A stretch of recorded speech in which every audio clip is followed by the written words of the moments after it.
How to build a $1 million brand. Are you an entrepreneur who wonders what it takes to build a $1 million business? Do you have dreams of becoming a millionaire yourself, but you're not sure what your brand needs in order to get there? If you're wondering how to get your brand to grow to 7 figures and beyond, you are in the right place, because in this video, I'm going to share exactly what to do to build a $1 million brand.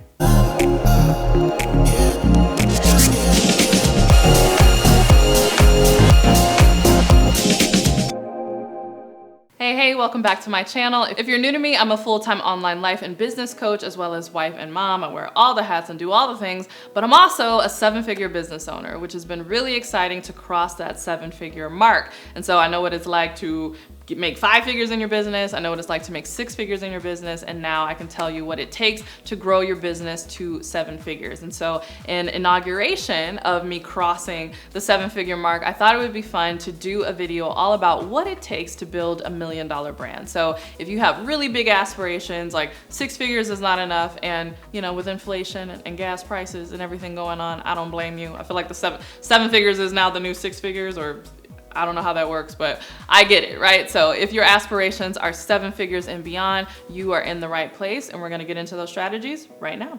All right, the first thing you wanna do if you wanna build a 7-figure brand is build a 6-figure brand. I know, right? Gotta hit 6 figures before you hit 7 figures. It sounds kind of obvious, but I say this because sometimes people want to go for the gusto right out the gate. And this is not to say that there aren't coaching businesses that, you know, their first year in business, they do 7 figures. It does happen, but it's rare, right? Most people kind of stair-step their way to success, and that's not necessarily a bad thing. In part of the reason why you want to make sure that you are hitting that 6 figures as a benchmark consistently is because the things that helped you get to 6 figures are going to be the foundation that you build on in order to get to 7 figures. So for instance, for me, in order to get to 6 figures, I was focused on doing one-on-one coaching and doing a lot of one-on-one sessions, selling digital products and selling courses. And so that allowed me to get to 6 figures consistently. Once I was able to get to 6 figures consistently, I was then able to invest in mentorship, different masterminds, start to invest more in my branding, more in my video setup, right? You see our YouTube videos look a lot better. And so I was basically able to elevate, but I would not have been able to elevate if I did not have the financial foundation that I built in my business by making sure that I hit the 6-figure and multiple 6-figure marks. So you want to make sure that you are focused on that as a stepping stone, because you're going to be leveraging your 6 and multi-6-figure business in order to invest at the level needed to get to 7 figures and beyond. All right, the next thing you need in order to have a 7-figure business is you need a core product. And this is something actually that I struggled with for a while, because I was kind of throwing spaghetti on the wall when I was first getting started in my coaching business. So I was creating a lot of digital products, a lot of ebooks, a lot of courses, and it was very fun because I love the coaching industry and I love creating all these digital things, but you really want to get focused on one thing and master it. And once that's mastered and you have a good rhythm for it, you have a good process, you know, okay, I get X many clients every month, they join this program, we make this amount of sales on this program.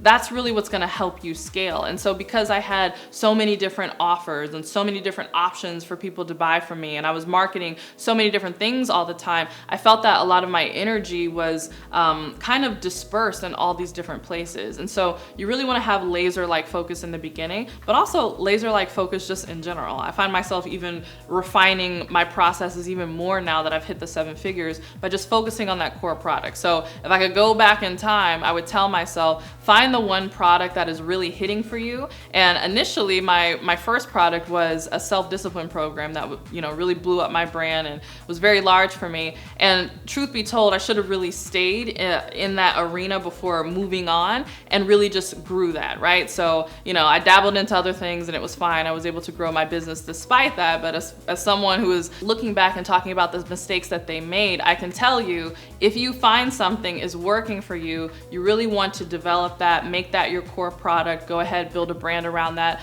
operationalize it, get systems around that, and then scale it, right? So if it ain't broke, don't fix it, right? Just make it work better, make it scale, make it make more money for you. And then as it's making more money for you, then you can move into other programs and products, and then it starts to build from there, and you'll find that you'll hit 7 figures very, very quickly. But one of the fastest way to do that is just being very narrow and very tight on that one core product. All right, the next thing that you wanna have in order to hit 7 figures in your business is you wanna have a higher ticket offer. So yes, you have your core offer, and once you have your core offer together and it's the one thing that you're known for, people are coming to you for that, they know what the price is, you've operationalized it, you know that you're getting X amount of people in that program, then you wanna make sure that you're having some sort of upsell or higher level offer, because you'll find that you have anywhere from 10 to 15% of your customer base is actually more interested in the next level. So if you have some sort of coaching business, you might want to consider having a done for you level for your highest end clients. And again, this is not going to be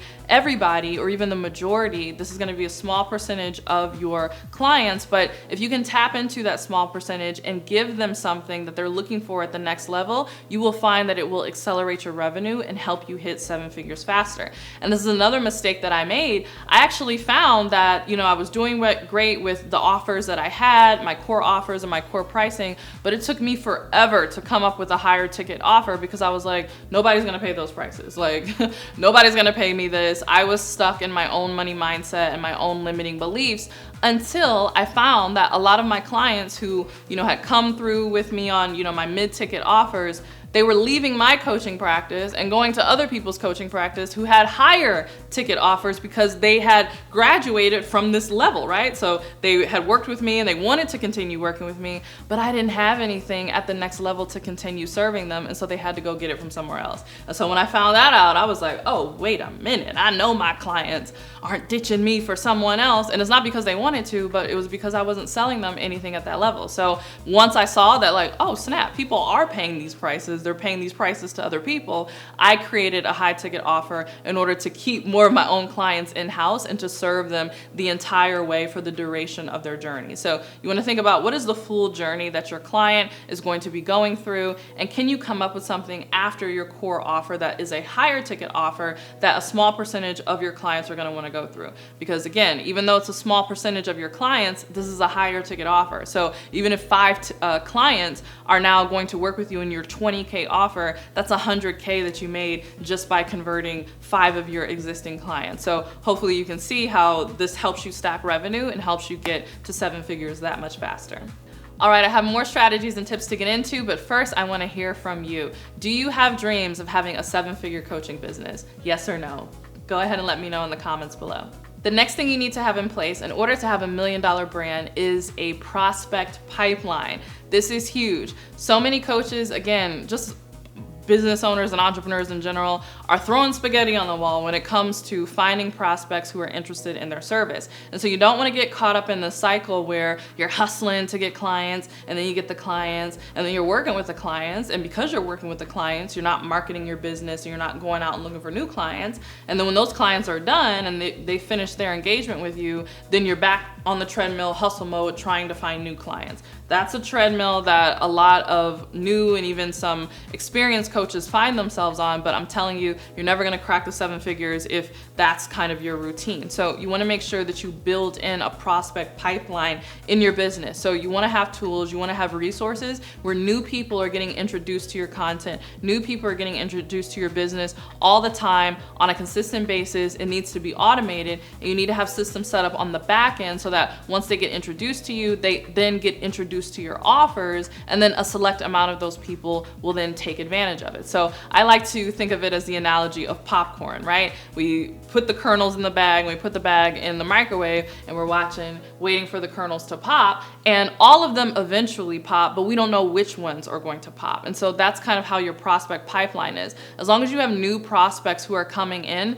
some of them are going to be popping at any given time. And so as long as, that microwave is running, to use this analogy, with your business, kernels are popping all the time, and you always have fresh, hot popcorn that you get to enjoy. Sorry to call prospects hot, fresh popcorn, but it's not a bad thing to be. I'm feeling kind of hungry. Popcorn would be delicious right now. So you want to think about your prospect pipeline in the same way. You want to have, people who are being introduced to you, who are engaging with your material. You have systems that bring people in, because at any given time, people are popping, meaning they're raising their hand and they're saying, I want to work with you. And though that way you can focus on your clients when you're working with your clients, and when the engagement is over, it's okay, because new kernels have popped and you now have new prospects who can't wait to work with you. All right, the fifth thing that you want to keep in mind in order to grow your business to $1 million brand is you need to get $1 million mentor. So I know it sounds cliche, but again, as someone who has done it, I am telling you, people think on different levels, right? So much of what we have is a result of what we do. But so much of what we do is a result of who we are, and how we think. And so it's so important to get a mentor who has the things that you want, because you'll find that they are doing things differently than you, and they're doing things differently than you because they're thinking differently than you. They have a different mindset than you.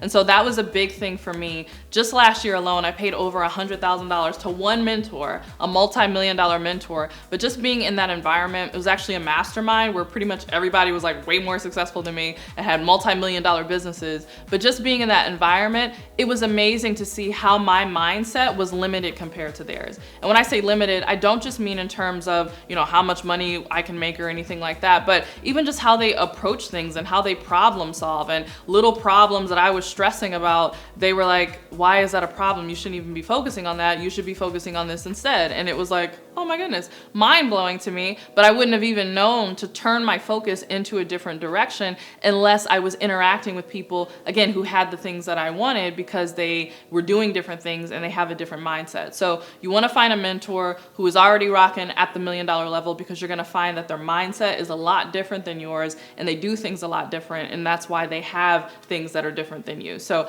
if you don't know how to find one, you can check out my video right here, which is all about how to find a business coach. And I talk about finding business coaches who have the results that you want to have. So go ahead and check out that video and then use those tips to find $1 million business coach for you.